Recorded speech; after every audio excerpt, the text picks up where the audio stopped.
John Wood was on the fast track to being an executive at Microsoft, but he gave it up at a relatively young age in order to form an NGO, Room to Read, which is focusing on helping children do better in life through literacy and gender equality. Delighted to have John here in Montreal today. Good morning, John. Good morning.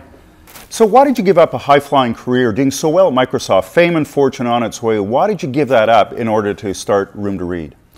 I started Room to Read because a headmaster in Nepal one day showed me an empty library.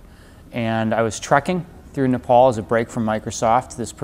This headmaster had 450 students in his school and a library that was completely devoid of books. And to me, this is kind of a microcosm of what happens in the developing world, that teachers want to teach, students want to learn, they have no books. And I asked the headmaster, how can you have this many students and have no books in your library?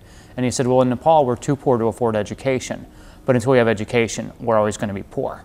And it was that statement that really struck me, the cruel irony that almost 1 billion people lack literacy in the world today.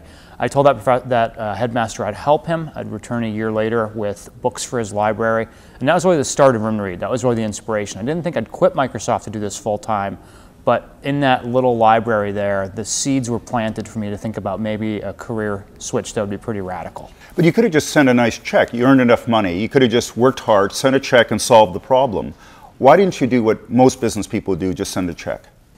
For me, I think that just sending a check would have been a cop-out. This headmaster needed help, but it wasn't just that one headmaster, right? There are tens of thousands of communities throughout the developing world where children do not have access to the most basic educational resources.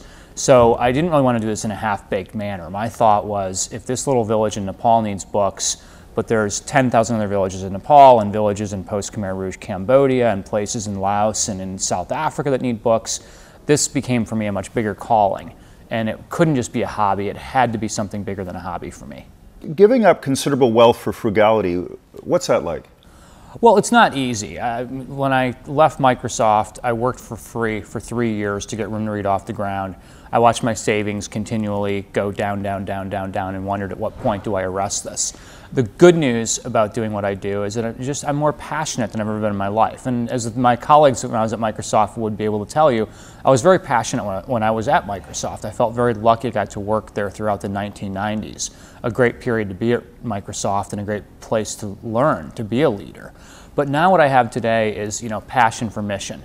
At Microsoft, to be honest with you, sometimes I just felt like I was making wealthy people wealthier. Now what I'm doing is working to help millions of kids in the poorest parts of the world, and I think for a lot of these children, Room to Read's the best chance they have. If we can get into their villages, help them with literacy, help them have books in their mother tongue, help them have functioning libraries, help the girls have equal access to education, because throughout the developing world, the girls are often the ones who are left behind.